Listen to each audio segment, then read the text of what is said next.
In today's episode, we're speaking with Mr. Ed Nematalla, who is the youngest son of the late Very Reverend Father Mina Nematalla. Ed, thank you so much for your time. Thank you. So tell us about your migration story to Australia.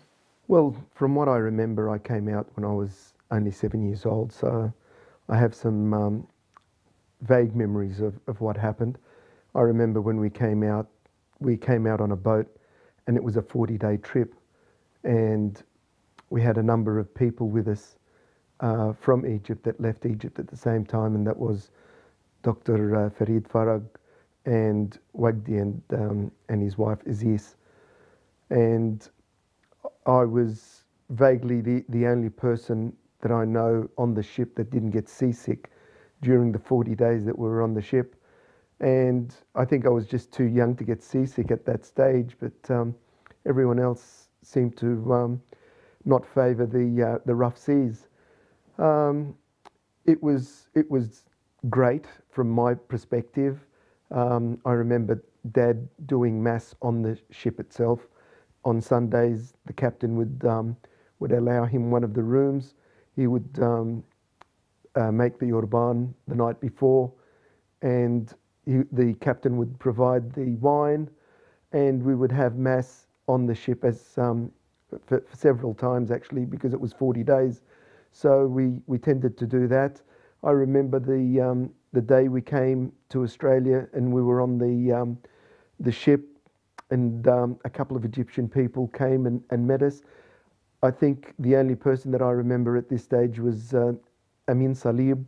He was the one person that stands out in my mind. And from the ship we came off and we started going to off the ship. It was all fun. I mean, 7 years of age. It was different for me, so it was quite exciting. It was something completely different. I was obviously, just the fact that we were on the ship was a great thing for me, and I enjoyed it very much. I know that Mum didn't enjoy it because of the seasickness. I think it took her 2 weeks to get over the sickness, but I loved it from day one. So it was a great experience. Yeah, sometimes we do forget the practicalities of things like that. Yes. So you arrived at age 7. You would have had your entire schooling practically in Australia then. I did. It was the first school we went to was Marrickville West Public School, and short time after I enrolled, it was El Amba Suriel. He was the only Egyptian person in that school with me. That's Bishop Suriel from Melbourne. Correct. Yeah. And I was only there for a short time because when we first came to Australia, we lived in Marrickville. I think back then every Egyptian family that came to Australia began living in Marrickville, and that was because that was the area where Dad was, and therefore anybody that came to Australia, he would accommodate them around the area, and therefore most of the Egyptian people lived in Marrickville, and it was close to the church, it was close to the Dad, so the community began in Marrickville, and there was a lot of people that started their life in Australia in Marrickville. So yeah, Marrickville West was the first school. So was language an issue at all? It was. At age 7, I only spoke Arabic, and it was very difficult to communicate. I had to pick up the language very quickly. There were no other Egyptians at school. My older brothers and sisters, they went to a school where they had Egyptians there, so they managed to get along, whereas I had to sink or swim, so it was quite difficult in the first few months, even year or so, to accustom to the language and just to try and communicate with other people. There were mainly Australians, a few Italians, a few Greeks, but no Lebanese, no Egyptian background. So basically, I had to speak English or learn to speak English from day one. So looking then at the role of what your father, the late Father Mina Nematalla, played, he established everything for the church in Sydney. What was your level of involvement with that, if any? When we first started out, it was, like I said, I was quite young.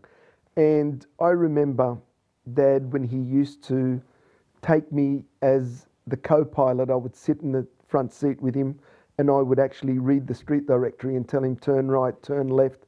And when he was visiting people, obviously he didn't know the way, so he relied heavily on the street directory. They didn't have Navman The or anything like book. that. Exactly. Yeah. Yeah, no Navman, no Google back then. So it was basically I would read the street directory for him, and I would say turn right here, turn left there.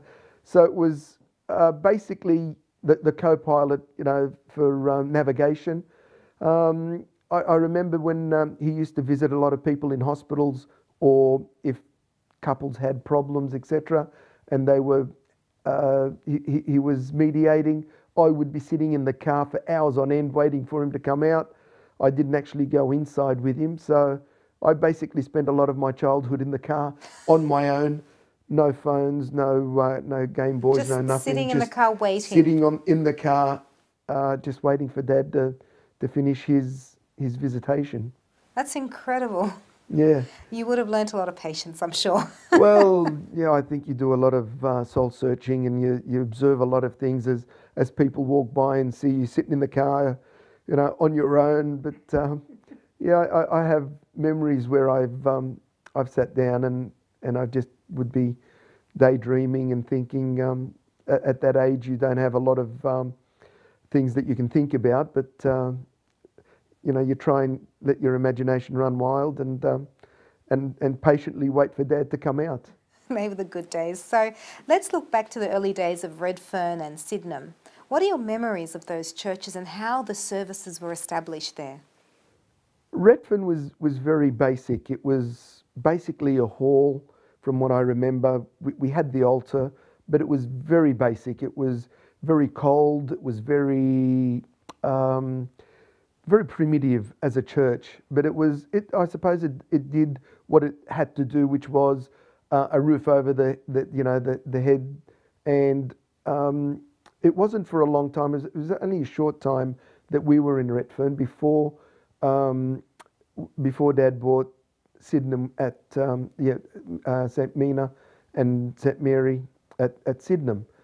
I have a lot of fond memories there. That's where I spent a lot of time. Everybody that came from Egypt, obviously, there was only the one church, so everybody went to that particular church. It was a great meeting place. I have a lot of friends made a lot of friends there, and everybody knew everybody. It was a small congregation, so basically it was a nice church because it was a church. Like whereas Redfern was a hall, this was actually a church, and you can see the stained glass and the pews and everything. So it felt like a church. So it basically reminded us of the church that we used to go to in Egypt. So therefore, it just felt like a continuation. Whereas the Redfern church was sort of a stopover. Sydenham was a great starting place. Yeah, it felt like home. It did. Yeah. Yeah. So what were your services, or what were you relied upon mostly in the church? Basically, deacons were hard to come by. So I was a deacon, and obviously getting the things ready for Mass, cleaning the church, preparing things for the service.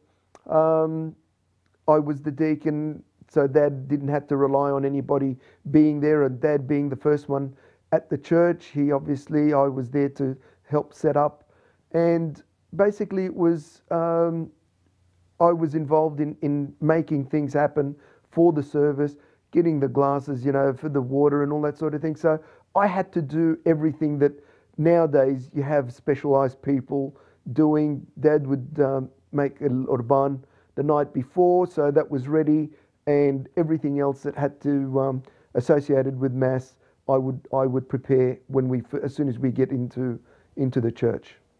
And your dad, Abuna Mina, Father Mina, was also a very important played a very important role in the establishment not only of the church but also bringing over all of the rites of the church and educating the congregation about these things. Was he very particular about the way you responded in the Mass or the way you did things in the Mass? We know he was a very particular man. He was actually. Dad was very particular. He was a stickler for getting things done right. He wouldn't settle for second best. It had to be done the right way. He was very, very good at the rites. He knew everything, and I think he picked it up when he was with his uncle, Pope Corellos. He picked up a lot of things, and he virtually wanted to do what he was taught to the letter.